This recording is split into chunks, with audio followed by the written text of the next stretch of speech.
지난 시간에 똑같은 본문을 가지고 가정에 대해서, 특별히 예수님께서는 혼인집, 가정에 대한 기적을 행하셨으니까 우리 가정에서 모자람이 있을 때 예수님을 만나고 우리 가정에 회복이 되었으면 좋겠다, 그런 말씀을 전했고요. 오늘 동일한 말씀을 가지고 어떻게 하면 우리가 변화를 경험할 수 있을까, 그런 관점을 가지고 말씀을 보려고 합니다. 그 첫째는 예수님을 영접해야 합니다. 어떻게 해야 된다? 영접해야 합니다. 예수님을 만나고 영접하셔야 돼요. 정말 예수님 만나면, 정말 예수님이 내 심령에 오시고, 정말 예수님이 우리 가정에만 오면 변화되지 않을 수가 없어요. 변화는 내가 시키는 게 아니기 때문에 주님이 하시는 거니까, 주님이 오시기만 하면 되는 거예요. 그러면 우리 인생이 다 그냥 바뀌는 거예요. 그런 거니까 오늘 말씀의 첫 번째는 예수님을 초대하라, 예수님을 영접해야 합니다. 1절 2절 말씀에 오늘 본 말씀, 사흘째 되던 날 갈릴리 가나에 혼례가 있어 예수의 어머니도 거기 계시고, 사흘째 되던 날이란 말은 앞에 이제 제자들을 막 뽑는 그런 장면이 있었습니다. 이제 마지막에 나다나엘이 빌립이라는 친구를 통해서 전도돼서 예수님에게 오죠. 그럴 때 나다나엘이 나사렛에서 무슨 선한 것이 나겠느냐, 그렇게 비우냥거리고 했지만 빌립이 교회에서 권면해서 예수님을 만나게 되죠. 그래서 그가 예수님 앞에서 하나님의 아들이십니다, 그리스도십니다, 이렇게 고백을 하고, 그래서 이제 5명의 제자가 됐어요. 요한, 안드레, 시몬, 빌립, 나다나엘, 이게 5명 정도. 그러고 난 사흘째 되던 날, 이런 말입니다. 그러니까 여기 제자들이라고 표현했다 하더라도 2절 말씀에 예수와 그 제자들도 그러는데, 생각 없이 얘기하면 12제자가 예수님을 믿게 되고 그 포도주가 되는 영광을 못 받았다, 이렇게 12제자라는 말을 쓱 하는데 그렇지 않습니다. 5명입니다. 아직 시작입니다. 그래서 사흘째 되는 날 갈릴리 가나에 혼례가 있어 예수의 어머니도 거기 계시고, 누가 거기 계셨어요? 예수의 어머님도 누구죠? 이름이 마리아죠. 마리아. 예수님께서 어떻게 태어나셨어요? 성령으로. 마리아의 남편 요셉이 있지만 부부관계, 우리 부부관계를 통해서 자녀들이 태어나는 것처럼 예수님이 태어나는 게 아니라 성령의 능력으로. 그래서 죄 없이 태어나시는 것입니다. 그런데 그 어머니도 거기에 초청받아 가셨다. 상황을 잘 보는 거예요. 그래서 2절 말씀에 또 예수님도 거기 오셨고 그의 제자들 5명도 그 혼례에 청함을 받았더니 그랬습니다.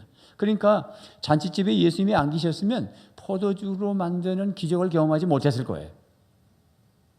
그 집안이 그렇게 필 수 있었다면 예수 믿어서 그 집이 변했어, 이런 말이 오는 것이에요. 여러분, 여러분의 가정이 과거에 뭐 어떤 가정이든지 관계없이 뭐 동네에서 뭐 저 가정은 뭐 형편없고 뭐 저 가정은 망했어, 뭐 근데 자식들이 잘 됐어, 그 집이 그냥 뭐 변화가 돼가지고 대단해. 누구 때문에? 예수님 때문에. 그럴 수 있다는 거예요. 그래서 예수님이 오셔야 되는 거예요. 예수님이 여러분의 집에 오셔야 돼요. 우리 심령에 오셔야 돼요. 그러면 변화가 되는 거예요. 그래서 첫 번째가 예수님을 영접해요. 그러면 이제 본질적인 변화가 옵니다. 여기에 제가 왜 본질적인 변화라고 그랬냐면, 물이 포도주가 됐다라고 하는 것은, 여러분 이제 봄이에요. 지난 4일 날이 입춘이더라고. 그러니까 봄이 왔습니다. 오늘 10일이니까 벌써 이제 입춘 지난 지가 6일째 됐고, 매화꽃이 피고 있고요. 막 개나리꽃은 아예 지지도 않고 처음부터 펴 있는 멍청한 개나리도 있고요. 어쨌든 지금 봄이 왔어요. 그러니까 봄바람과 겨울바람이 다른 점이 뭐냐면, 똑같이 추워도 겨울바람은 말라요. 팍 마르게 해요. 그런데 봄바람은 드라이해도 생명의 바람이에요. 막 싹이 터요. 참 자연의 이치가 묘하죠. 자, 어쨌든 간에 이 봄이 되면 얼었던 얼음들이 녹아요. 그래서 제가 어릴 적에 강화도 그 터진 게에서 막 썰매 타고 하다가 2월 달 되고 이제 3월 이제 개학을 하잖아요. 그리고 이제 3월 봄방학을 하고 2월 마지막에 봄방학을 한 주간 하고 3월 1일 날쯤 이제 개학을 하잖아요. 그러면 그 봄방학 할 때 마지막 놀기 싶었어. 노는 게 그때는 막 뭐 놀이가 없으니까 뭐 별 놀이가 어디 있어요, 그죠? 축구공도 하나 없어가지고 진무수로 둘둘 말아서 찾은 시절인데, 그러니까 썰매를 타는 거는 이거는 어마어마한 스피드고 정말 귀한 거죠. 그러니까 얼음이 녹아도 들어갑니다. 그러다가 방죽에 빠질 때가 얼마나 많은지 몰라요. 저도 빠져 죽을 뻔했어요. 얼음의 쓴맛을 봤어요. 이야, 빠져가지고 얼음을 딱 잡았는데 얼음이 개척 깨지고 사람이 못 올라가. 옷은 두껍게 입었지 허부적거리고. 둘째 형님이 보고 뛰어와서 건져줬으니까 내가 살았지, 저는 죽을 뻔한 적이 한 4-5번인데 여러분, 얼음이 녹습니다. 그러면 물이 얼음이 됐다가 얼음이 물이 되는 것은 그건 본질적인 변화가 아닌 거예요. 그걸 갖다가 물리적인 변화다, 그런 얘기를 해요. 그런데 물이 포도주가 된 거는 달라요. 그럼 포도주는 오랜 시간에 정말 많이 묵은 포도주가 비싸다고 그러잖아요. 그게 발효의 과정을 거치는 거예요. 그래서 이제 포도주를 이렇게 보면 알코올이 몇 프로냐? 5%, 10% 그래놨어요. 알코올은, 먹는 알코올은 C2H5OH, 이게 에틸 알코올이에요. 그 다음에 공업용 알코올이 있어. 여러분들 그 먹기름 이렇게 저들 발랐다가 지우는 게 있죠? 아세톤이라고 그러는데 거기도 메탄올이라는 것이 있어요. 그것도 알코올이 들어가요. 그건 못 먹어요. 근데 에틸 알코올이 있는데 그거는 몇 프로? 5%에서 10%예요. 마지막 90%는 약 400가지가 들어있어요. 포도주 안에. 그러니까 포도주의 화학기호를 한 말로 할 수 없어요. 그렇게 복잡하게 변한 거예요. 물은 H2O잖아. 아주 간단한 거거든요. 그런데 그렇게 화학적인 변화를 해서 다시 가만히 내려놓으면 다시 포도주가 물이 되지는 않는다는 거예요. 여기서 암시하는 건 뭐냐면 우리가 예수님을 영접하고 하나님의 자녀가 되면 그냥 내버려두면 마귀 자녀가 저절로 되는 게 아니라는 거예요. 우리는 하나님의 자녀가 되면 영원히 하나님의 자녀가 된다는 거예요. 할렐루야. 이걸 보여주는 거예요. 지금 물로 가지고 포도주를 만들어 봐라, 그럴 필요 없어요. 그것을 통해서 예수님을 영접하면 물이 포도주가 되듯이 우리가 하나님의 신분으로, 자녀로 본질적으로 변화된다는 거예요. 믿습니까? 여러분, 하나님의 자녀가 되는 거예요. 여러분, 예수 믿으세요? 그럼 하나님의 자녀인 거예요. 네. 그래서 여러분들이 내가 요즘엔 신앙생활도 못했고 연휴 동안에 그냥 너무 개판친 것 같아, 죄도 많이 진 것 같아. 그래도 하나님의 자녀예요. 그랬다고 포도주가 물이 되지는 않습니다. 예, 하나님의 자녀가 다시 마귀의 자녀가 되지는 않습니다.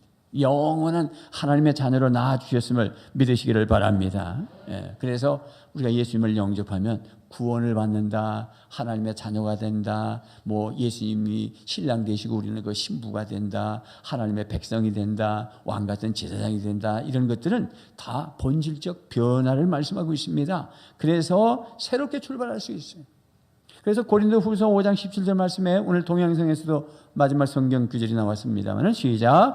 그런즉 누구든지 그리스도 안에 있으면 새로운 피조물이라, 이전 것은 지나갔으니 보라 새 것이 되었도다. 아멘. 예, 여러분, 새로운 피조물이란 말은 새롭게 창조했다는 거예요. 우리를 예수 믿어서 하나님의 자녀가 된 건 새롭게 창조해 놓은 거예요. 그렇게 표현한 거예요. 그러니 우리가 변화되는 것은 본질적 변화예요. 우리가 잘 알고 있는 우리 애들이 오늘 연주를 하는데 두 곡을 했는데, 두 번째 곡이 어메이징 그레이스죠. 나 같은 죄인 살리신 이 찬양이거든요. 전에는 405장이었는데 찬송가 바뀌어서 305장이 됐습니다만은, 이게 존 뉴턴이라고 하는 사람이 작사한 거예요. 작곡한 건데, 이분은 노예 상인이어서 아버지가 그렇게 했어. 아버지가 선장이시고 노예를 팔아먹는 게 같이 뱃일을 하다가 배운 게 그거였어요. 아주 스토리가 좀 긴 이야기가 있지만 결국 이분이 예수님을 믿습니다. 그리고 노예 해방 운동도 하고 자유를 시켜주고, 그러면서 자기가 회심하면서 부른 게 나 같은 죄인 살리신 주 은혜 놀라와 잃었던 생명 찾았고 광명을 얻었네. 큰 죄악에서 건지신 주 은혜 고마워. 할렐루야. 이것이 변화예요. 그래서 우리는 예수님을 믿어야 돼요. 오늘 11절 말씀, 마지막 말씀 11절 본문 말씀 같이 읽죠. 시작.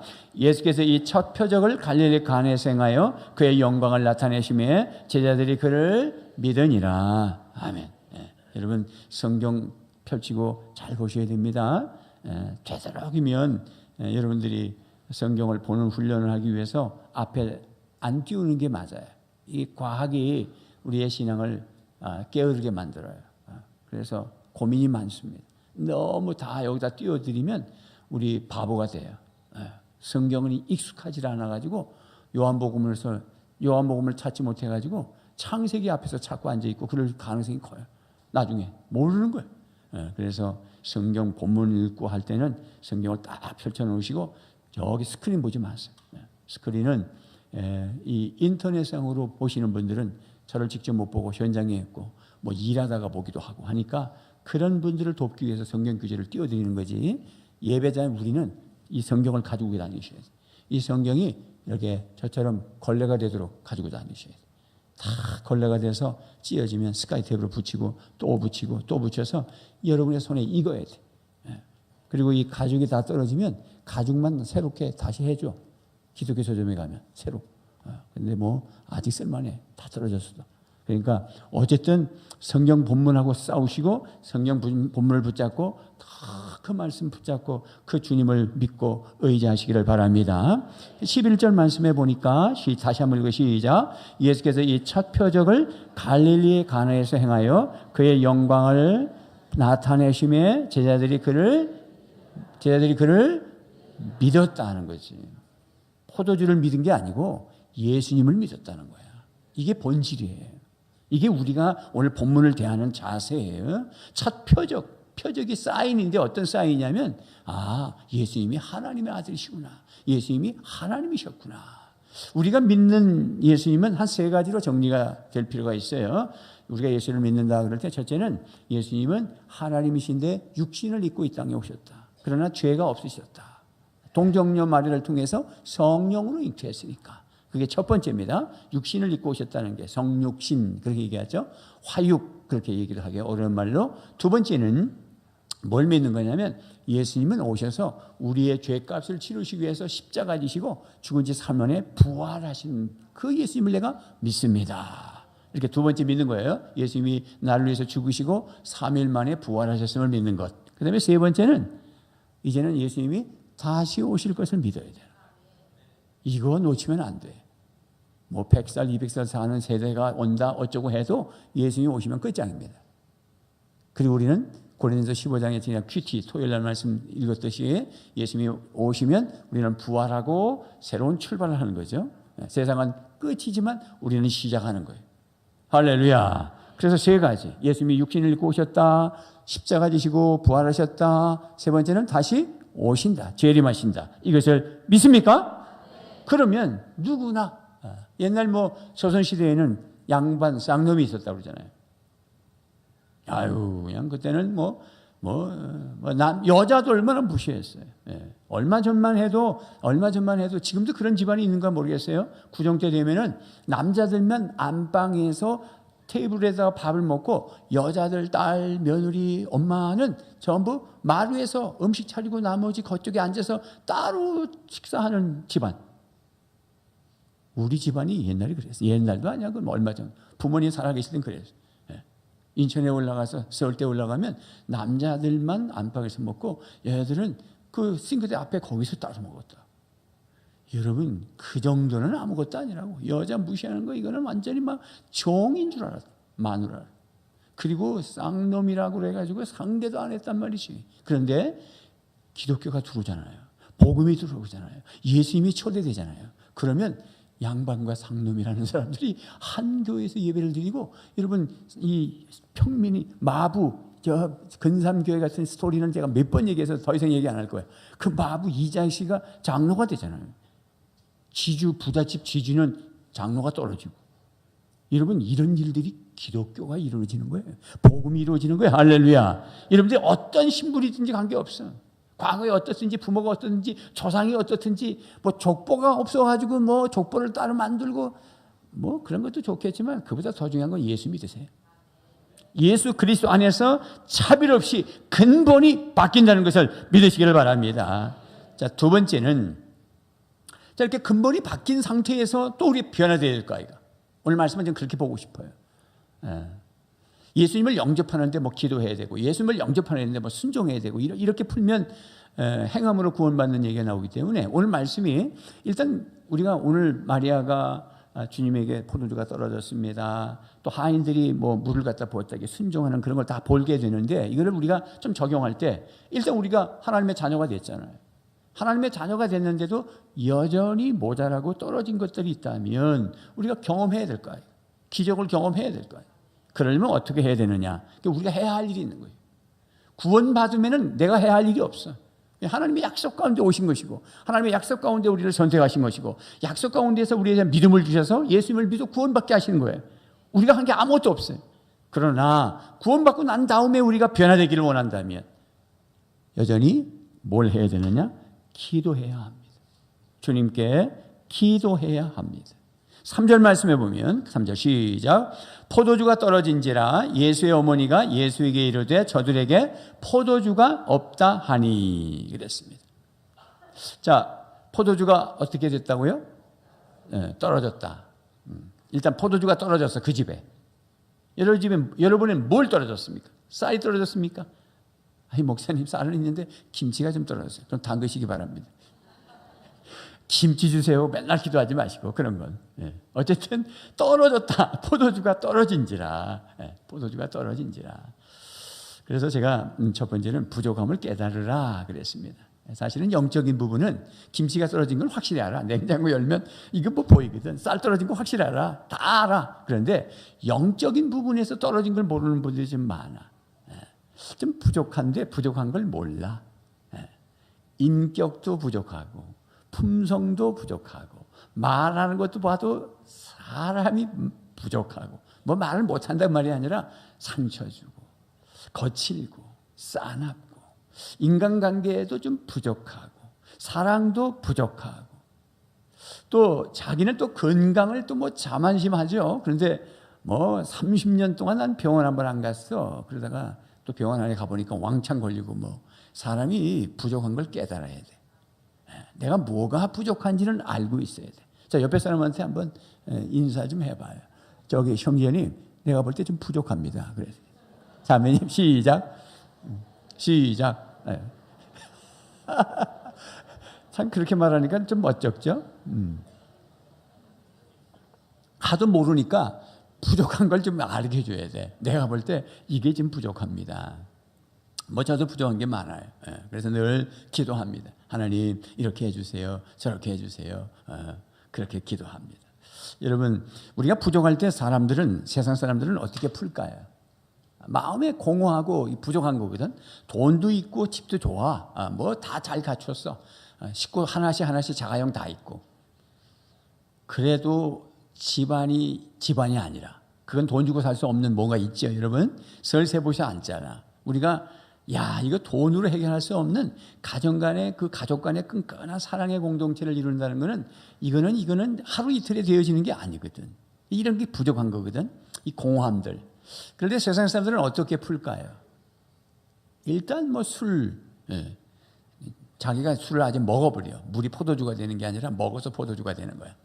계속 술을 먹음으로써 잊어버리는 거지. 그리고 취미생활. 심지어는 마약에 손을 대기도 하고.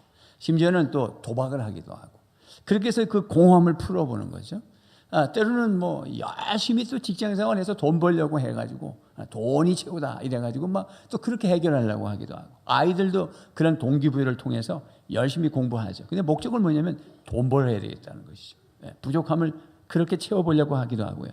때로는 아내의 부족함, 또 남편의 부족함 때문에 이혼하기도 하고. 그래서 딴 놈하고 살려고 하고. 그러면 채워질까요? 그게 세상적인 방법이거든. 그런데 오늘 우리는 어떻게 풀어야 된다? 기도해야 된다는 건 뭐냐면 그 부족함을 주님에게 가져 나오는 것이죠. 오늘 마리아가 그렇게 한 거죠. 오늘 3절 말씀에 보니까 예수의 어머니가 예수께 이르되 저들에게 포도주가 없다 하니. 포도주가 없습니다. 좀 이상하지 않아요? 왜 그러냐면 말씀을 묵상해 보면 마리아가 그 잔치집의 주인이 아니야. 그 아들이 결혼해서 오늘 어머니 입장이 아니거든. 또 예수님도 뭐 초대받아갔고요. 근데 초대받은 그 사람들이 지금 끌탕이야. 사실은. 이 포도주가 모자랐으면 잔치집에서 난리가 나야 되는데 초대받은 사람들이 지금 떨어졌다 그러고 예수님 포도주가 없습니다. 그러고 있단 말이지. 그런 걸 우리가 여기서 좀 이상하다. 그런 걸 볼 수가 있습니다. 일단 잔치집엔 사람이 많아요. 그러니까 여기서 배울 수 있는 것은 아무리 사람이 많아도, 아무리 동네 사람 뭐 유능한 뭐 면장이 왔고 시장이 왔고 어떤 잔치인지 모르지만 사람은 문제를 해결할 수 없다는 거지요. 아무리 세상이 뭐 인류가 75억이 돼도 하나님이 하실 영역은 하나님이 하셔야 되는 거예요. 그걸 믿으셔야 합니다. 손님으로 왔든 누구로 왔든 이 문제를 해결할 분은 예수님이라는 걸 아는 거지. 아는 분이 예수님에게 부탁한 거지. 그렇기 때문에 일단 여기서 보면은 예수님을 믿었던, 예수님을 신뢰할 수 있는 사람이 예수님에게 온 거잖아요.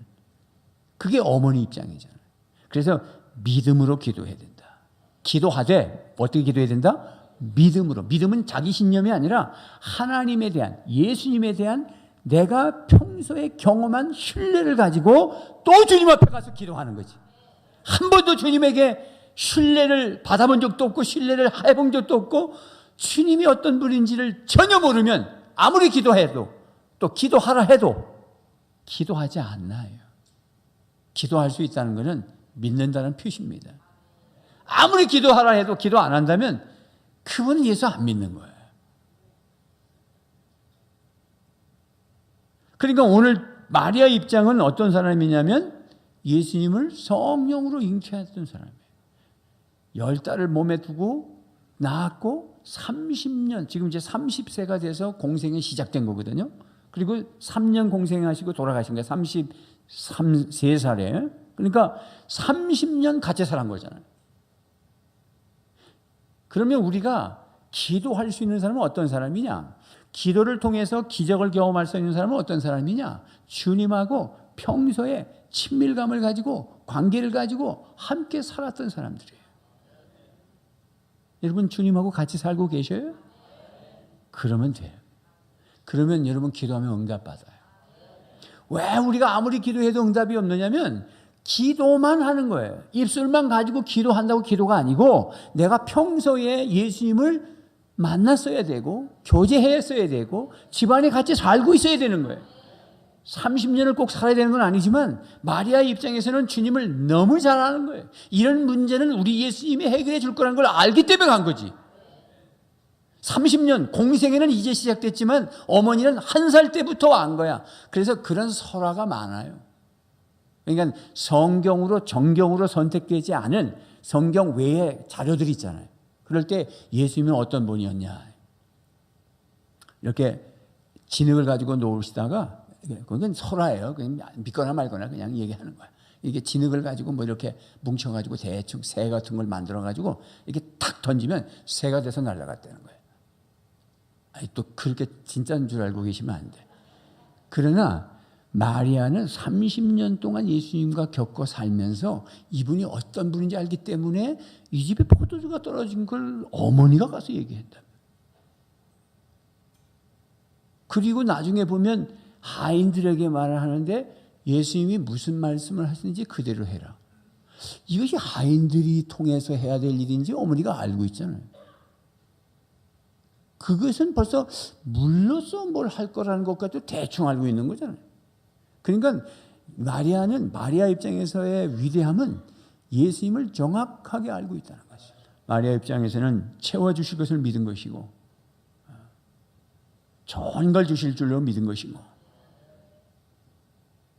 거기다가 풍성하게 주실 것을 믿은 것이고 뭐 잔치 끝말이잖아요. 떨어졌으니까. 근데 돌 항아리 6에다가 다 물을 채웠으니까 다 포도주가 된다는 거잖아요. 이게 주님의 생각이면서 마리아가 주님을 본 관점이었어요. 그래서 오늘 우리는 주님 앞에 기도하러 나갈 때 나는 날마다 주님과 관계 속에 있어야 그 기도가 응답된다는 줄을 아시고 지금부터 오늘 말씀드린 이후에 이제 뭐 새해가 이제 엊그제였으니까 구정으로 이제 시작이니까 여러분들이 주님과 관계를 맺어야 돼요. 관계 맺어요. 우리 가정교회에서는 세 축이라는 말을 하고 네 기둥 그런 얘기를 하고요. 새가족 목장에서도 새가족들이 오시면 세 번째 주일날 교회에 대해서 말씀드릴 때 가르쳐 드립니다. 이런 세 축이라고 하는 것은 예배. 그다음에 뭐죠? 상공부. 그다음에 목장 모임. 그리고 담임 목사 가운데에서 리더십을 행하고 전체를 끌고 가는 거죠, 이 교회를. 그러니까 여러분들이 늘 변화되고 인격적으로 변화되고 뭔가 기적을 경험하시려면 세 가지에 머물러 있어야 돼요. 첫째는 뭐다? 예배. 두 번째는 상공부. 세 번째는 목장 모임. 이것을 주님을 늘 관계 맺고 첫째는 뭐다? 예배. 요거는 우리의 삶의 현장. 상공부. 세 번째는 안 돼. 목장 모임. 여러분 이것을 주님을 늘 관계 맺는 뭐다? 다섯 개 정도 되면 5년이 지나면 삶의 현장. 상공부. 세 번째는 목장 모임. 그게 무슨 이것을 주님을 했다, 뭐 장거리를 했다 그런 식으로 진행하는 상공부. 이거는 뭐 목장 모임. 떼었다는 게 아니라 그 공부하는 것을 수사를 했다, 뭐 장거리를 했다 그런 식으로 진행하는 상공부. 이거는 뭐 목장 모임. 떼었다는 게 아니라 그 공부하는 것을 수사를 했다, 뭐 그런 식으로 아니라 상공부. 이거는 뭐 목장 모임. 떼었다는 게 아니라 그 공부 두세 사람이 약속된 시간에 약속된 장소에 약속된 모임에는 주님이 거기 계셔요. 여러분이 아주 흐접짠하게 봐야도 목자 목녀가 여러분이 보실 때 뭐 여러 가지로 뭐 좀 약점도 있고 그럴다 할지라도 주님은 그분을 쓰셔요. 그분이 그 집에 들어가면 주님이 들어가요. 그걸 아셔야 돼요. 그게 교회의 질서예요. 그게 교회의 권위예요. 그게 2000년 역사의 교회가 이루어진 역사예요. 다 하나님의 종들의 대표성을 가지고 교회를 섬겨왔던 거예요. 그러니까 세 가지를 놓치지 마셔야 된단 말이죠. 예배를 빠지지 마셔야 되고 상공부를 하나 붙잡고 계셔야 되고 목장 모임을 빠지면 안 되는 거예요. 그 상태에서 기도해 보세요. 그러면 기적이 일어납니다. 모자라는 게 채워집니다. 아멘입니까? 우리 지금 중보 기도 상공부를 하고 있는 중이고 이제 한 2주 쉬었다가 이제 또 화요일 날 또 합니다. 한 70명 정도가 지금 훈련받고 계셔요. 그중에 제가 말씀을 드렸어요. 왜냐하면 기도 응답에 대한 이야기를 좀 하려고 하다 보니까 또 한 번 말씀을 드리면 저희들이 저 예배당 첫 번째 예배당을 지었단 말이죠. 저게 17억 정도의 공사를 했어요. 저희들 교회가 돈이 5천만 원밖에 없었어요. 계약금 5천만 원 딱 주고 나서 돈 아무것도 없는데 17억 공사를 한 겁니다. 그때만 해도 제가 젊으니까 뭐 성도들이 같이 미친 거죠. 지금 같으면 정신 바짝 차렸기 때문에 절대 그럴 일이 없을 거예요. 근데 그때는 다 미쳐가지고 핫가닥 해가지고 한 거예요. 그래서 딱 지는데 더 미친 거는 뭐냐면 IMF가 왔다는 거죠. 97년 9월 20일 날 입당을 하는데 저희들 돈이 있어 입당하는 게 아니라 업자하고 계약이 뭐냐면 17억 중에 반은 완공할 때까지 주고 반은 완공 이후에 한 3년 정도를 이렇게 보고 조금씩 원금과 이자를 갚는다. 이렇게 계약을 맺은 거예요. 그런데 그러면 입당하려면 반은 줘야 되거든. 그러니까 약 8억 정도는 줘야 된단 말이죠. 8억이 어디 있어요? 5천만 원밖에 없었는데. 그래서 우리 이미 돌아가셨어요. 조동수 장로님이라고 장로님 한 분 계셨습니다.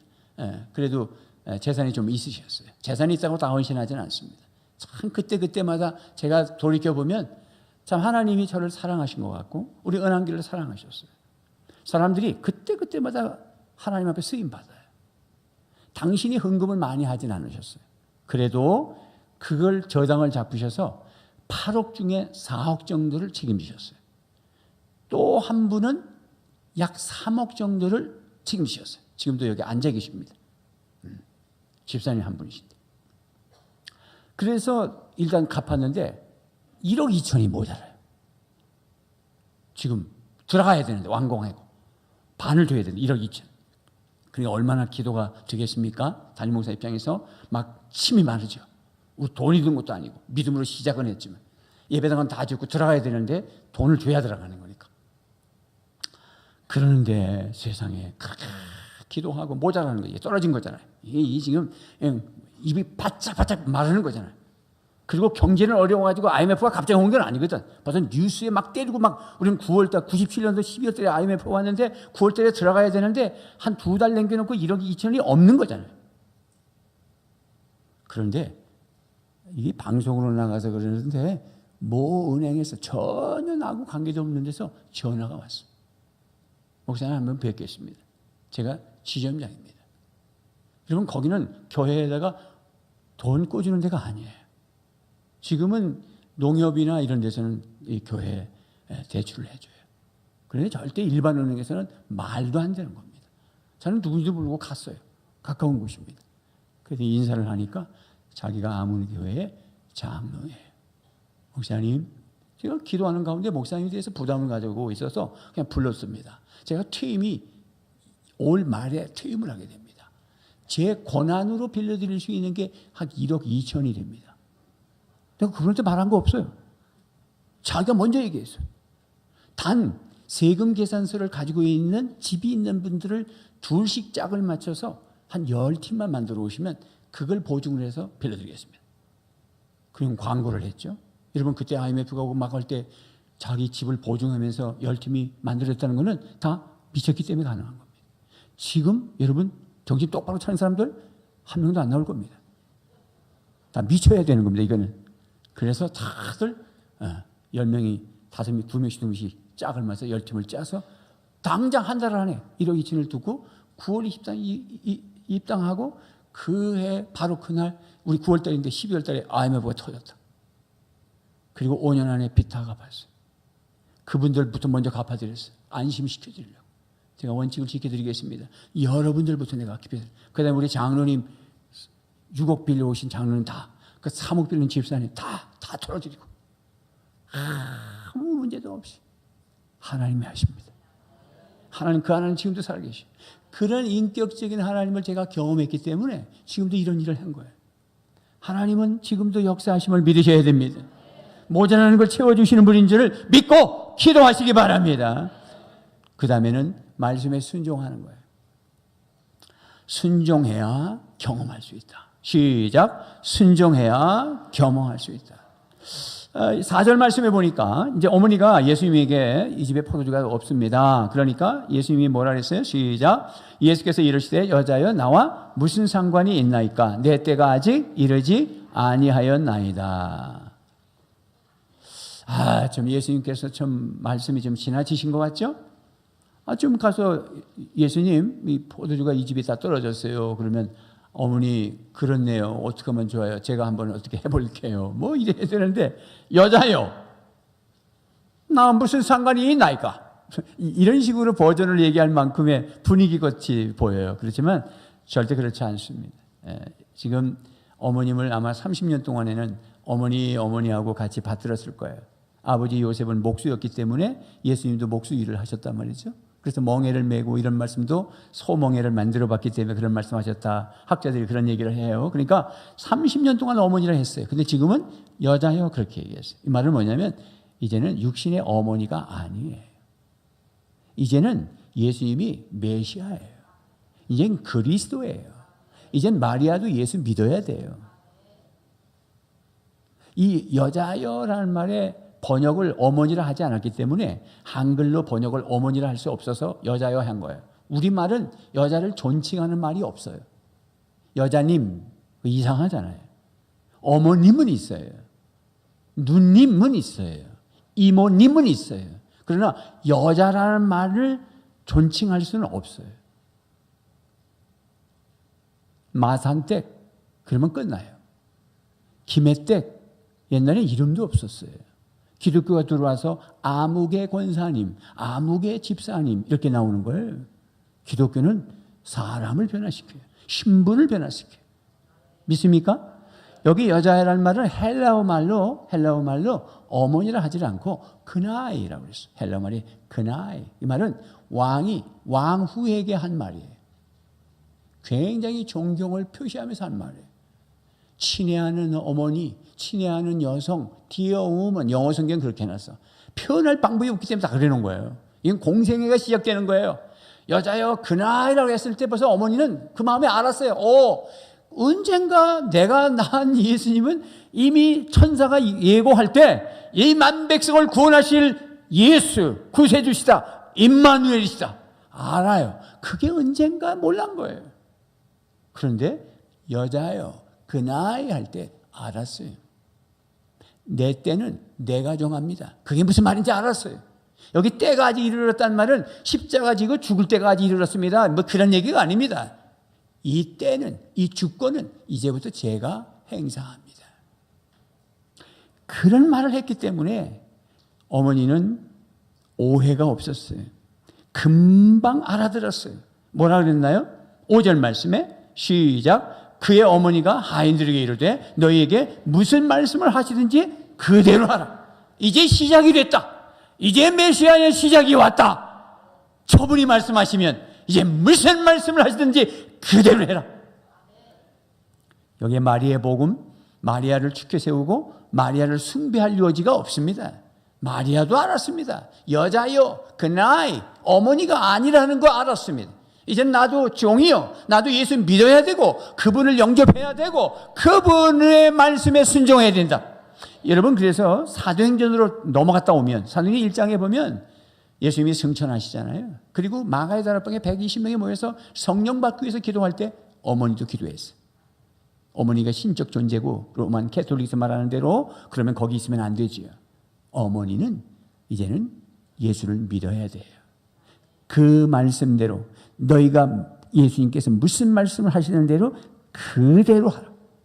따라합시다. 그대로 하라. 그대로 하라. 가정교회는 성경대로 하는 거예요. 가정교회를 무슨 뭐 프로그램도 아니요, 유행도 아니요, 그냥 성경이 있는 대로. 우리 연합교회는 예수님 재림할 때까지 성경대로 교회 섬겼다가 우리 다 천국에 가야 되는 거예요. 믿습니까? 여러분의 생각대로 교회가 움직이면 안 된다. 여러분들이 어떤 이슈대로 담임 목사가 움직이면 안 된다. 성경대로 그대로. 그래서 이게 말씀해 보니까 이제 예수님께서 7절 말씀해 보면 이제 말씀하기 시작하죠. 7절 시작. 예수께서 그들에게 이르시되 항아리에 물을 채우라 하신즉 9개 채우냐. 이제 종들이 움직입니다. 예수님이 말씀하셨어요. 말씀한 대로 그대로 해라 그랬더니 종들이 움직입니다. 포도주 갖다 주라. 그러지 않고 뭐라 하라? 물을 저 항아리, 6항아리에다가 물을 채우라. 그랬더니 하인들이 채웠다. 여기서 말씀에 우리는 어려운 거 시킨 거 아니다. 하인들이 하는 게 뭐냐면 나무 하다가 마당 쓸고 물 길고 포도농사 때 포도농사 지은 거 걷어다가 항아리에 담아가지고 발효시켜서 포도주 만들어 놓고 뭐 이런 거 그냥 평범한 일상적인 일을 그중에 물을 항아리에 갖다 보라. 여기서 우리가 발견하는 것은 아마 우리 가정이 변화되고 내가 기적을 경험하려면 아마 특별한 걸 순종해야 될 건가 봐. 아닙니다. 평범한 순종이라는 걸 잊지 마십시오. 어떤 순종이다? 평범한 거예요. 신앙생활은 2년 믿다가 말 게 아니야. 죽을 때까지 믿는 거예요. 제가 중학교 2학년 때 믿어서 지금까지니까 거의 50년 이상을 믿었다고. 50년에 많은 기적을 경험했거든. 평범한 삶 속에 시간이 가면 뒤돌아보면 다 주님의 손길이 있었다는 걸 믿으셔야 합니다. 우리는 아주 좋은 거, 아주 큰 걸 나한테 맡기면 내가 뭘 좀 하지. 내가 그런 걸 내가 화장실 청소를 왜? 내가 복을 왜 들어가? 내가 우리 집에서도 안 들어가는데. 아유, 잘나셨어, 그래. 여러분, 우리는 평범한 순종에서 기적이 일어나는 것을 믿으셔야 합니다. 그래서 아인슈타인은 평범한 삶 속에 기적이 있다. 과학자라도 특별한 일이 있어야 기적이 일어나는 게 아니라 평범한 곳에 기적을 찾을 수 있다. 그 말이에요. 아침은 늘 눈부시다. 김봉란 변호사님이 아마 지금 연세가 많을 거예요. 그게 옛날 책입니다. 아침은 늘 눈부시다라고는 간증집이 있어요. 이 세브란스 병원에 간호사로 다 근무하시면서 많은 경험을 책에다 썼는데 간증도 많이 다니셨는데 요즘은 조용한 거 보니까 연세가 좀 많으신 것 같아요. 어쨌든 그 책에서 이렇게 얘기했어요.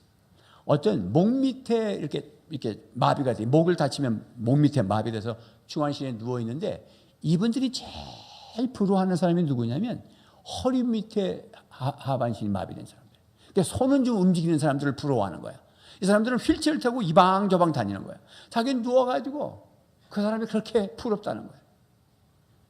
평범한 삶 속에 기적이 있다는 것을 발견했다는 거예요. 그분이 그 책 속에서 뭐라 그랬냐면 마트를 가는데 한 여자가 자기 남편이 중환자실에 있어서 기저귀를 늘 받아내니까 기저귀 사려고 마트에 간 거예요. 마트에 가서 펑펑 운 거야. 왜 우냐면 평소에 자기 남편하고 마트에서 시장을 받고 애들하고 깔깔거리며 그러던 시장을 지금 10년을 넘어 잊어버렸어. 병원에 누워있으니까. 그래서 자기는 기저귀 사러 왔는데 거기 보니까 부부들이 애들하고 같이 마트에서 시장을 보는 걸 보면서 막 우는 거예요.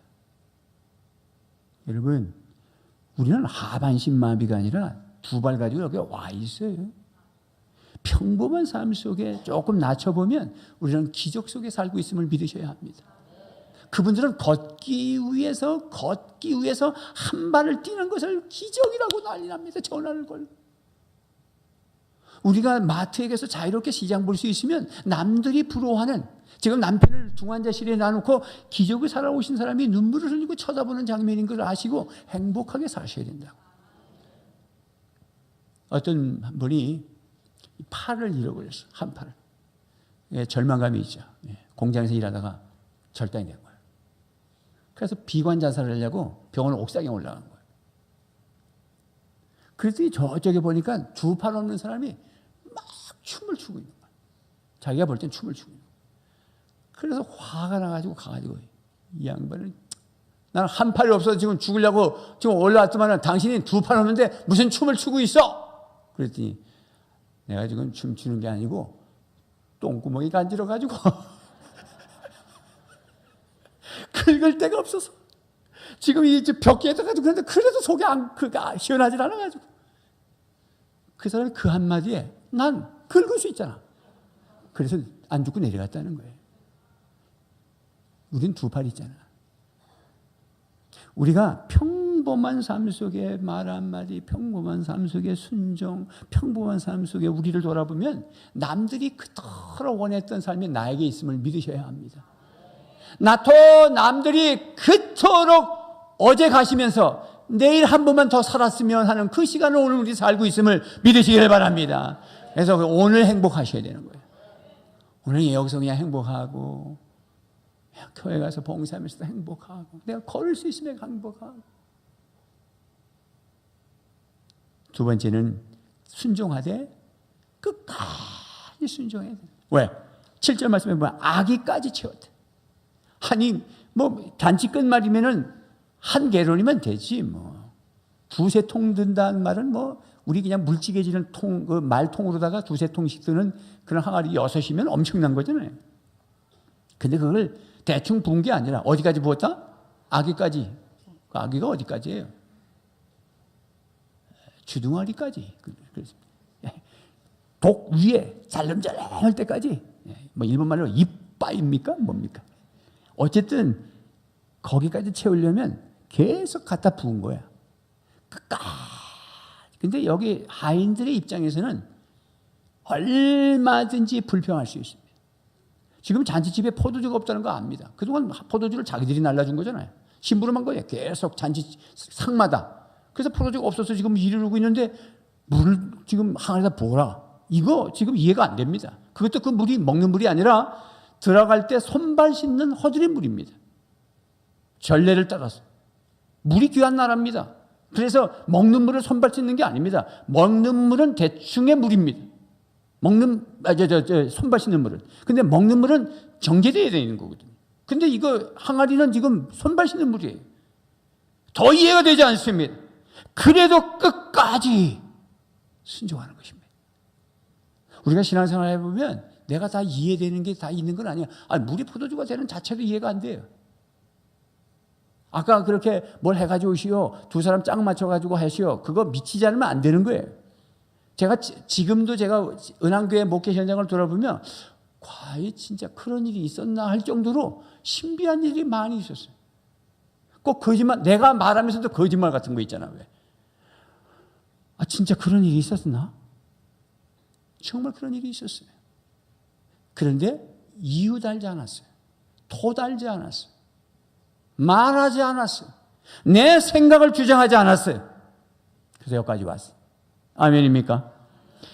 8절 말씀에 보면 이제는 떠서 연회장에 갖다 주라 하심에 갖다 주었대. 연회장은 포도주 맛을 보고 음식 간을 맞춰보고 이러는 잠시 잔치할 때 그 주인이 선택을 한 사람이야. 동네 사람 중에 신임을 얻는 사람 중에 이것 좀 한번 봐주시오.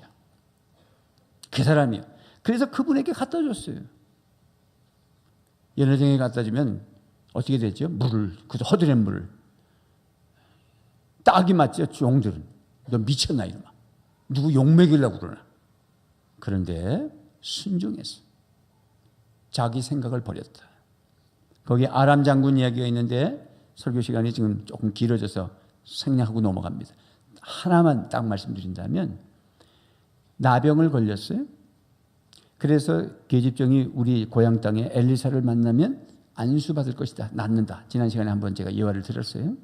그래서 그분이 엘리사가 요단강에서 몇 번 씻으라? 7번 씻으라. 아귀까지 씻으라. 이빠이 채우라. 7번을 채우라. 이 말입니다. 그러면 씻는 거 특별한 거 아니에요. 평범한 순종이에요. 근데 이 나만이 내 생각에는 이러면서 자기 고향으로 돌아가려고 그랬어요. 엘리사가 나와서 뭘 어떻게 할 줄 알았는데 내 생각에는 우리 고향에는 더 깨끗한 강이 있는데 내 생각에는 종들이 붙잡았어요. 그거보다 더한 일도 시킬 건데 뭐 어렵겠습니까? 그렇습니다. 그래서 들어가서 7번 씻었다. 아구가 찼을 때 쉬가 일어났어. 제발 신앙생활 하다가 나 이제는 더 이상 못해 때려친다 이런 표현하지 마세요. 그냥 하세요. 좀 잠시 넘어질 수는 있어요. 그러나 다시 일어나서 또 하세요. 다시 일어나서 또 하세요. 다시 일어나서 또 하세요. 끝장을 보세요. 피하지 마세요. 그러면 기적은 없어요. 날마다 그렇게 광야 생활하다가 그냥 끝나는 겁니다. 상식을 논하지 마세요. 이건 상식이 안 맞다. 얼마든지 말할 수 있잖아요. 여리고성 무너뜨리는 거 아시죠? 여호수아서에 여리고성이 무너지는데 첫 가나안 땅에 여리고성을 무너뜨리는데 방법이 뭐냐면 아무것도 하는 게 없습니다. 그냥 여리고성을 이스라엘 백성들이 도는 거예요. 하루에 한 바퀴씩 도는 거예요. 평범한 순종입니다. 돌면 됩니다. 그리고 제 7일째 되는 날은 7바퀴 도는 겁니다. 7일째 되는 날만. 근데 그때 여호수아가 주의사항을 줬어요. 여호수아 6장 10절 말씀입니다. 교환에 나오나요? 한번 읽어보겠습니다. 시작. 여호수아가 백성에게 명령하여 이르되 너희는 외치지 말며 너의 음성을 들리게 하지 말며 너의 입에서 아무 말도 내지 말라. 그리하다가 내가 너희에게 명령하여 외치라 하는 날에 외칠지니라 하고 너희 입에서 아무 말도 내지 말라. 왜 그랬을까? 원망하고 불평하고 수군거리고 이래가지고 여리고성이 무너져? 저 초롱벽이 전차가 2대나 왔다 갔다 하는 그 두께의 성벽이 우리가 돈다고 무너진단 말이야. 이렇게 얘기하기 시작하면 걷는 거 힘들어요. 아무 하지 말라. 오늘 이 종들은 아무 말 하지 않았어요. 예수님은 나를 따라오거든 자기를 부정하고 자기 생각을 부정하고 자기 십자가를 지고 고생할 각오, 손해볼 각오, 욕먹을 각오하고 따라오너라. 여러분 따라합시다. 끝까지. 여러분들은 제가 말하기만 하면 끝까지 그러면 됩니다. 다시 한번 끝까지. 이해가 안 돼도 옳지 끝까지. 손해를 봐도 말하고 싶어도 몸이 아파도 건강해도 몸이 아플 때 또 소원 기도를 또 뭐 어마어마하게 해요. 그런데 건강하면 다시 낚시질 가요. 건강해도 직장이 안 돼도 직장이 돼도 결혼을 못해도 결혼을 하고 나서도 군대를 가도 제대하고 나서도 끝까지 순종. 제가 몇 가지 되는 거는요 사람들이 다 변하더라고. 화장실 들어갈 때하고 나올 때 다르다고 그러죠. 직장이 없을 때는요 아주 뭐 기도하고 봉사하고 난리. 직장이 딱 되면 굿바이. 끝까지. 순종한 사람만 경험합니다. 9절 말씀에 연회장을 물려댄 포도주를 맛보고서 어디 났는지 알지 못하되 물떠온 하인들은 알더라. 물떠온 하인들은 알더라. 순종한 사람만 알아요. 경험은 누가 하냐? 순종해야 해요. 입으로만 한다고 경험되는 게 아니요. 순종해보면 거기에 기적의 역사가 일어나기 시작해요. 그래서 우리의 삶의 현장에서 우리가 교회 안에서만 기적이 아니라 여러분의 가정에서 여러분의 직장에서 우리의 사회 속에서 우리가 기적을 경험해야 돼요. 여러분을 인하여 직장이 기적 경험하고 막 여러분 때문에 돈 많이 벌었다 사장이 막 좋아하고 그런 기적이 일어나야 돼. 그래서 맛있는 인생. 여러분 포도주가 됐다는 것은 맛이 있고 향이 있고 색깔이 다르고 명품이 되고 물 한 병은 500원밖에 안 해.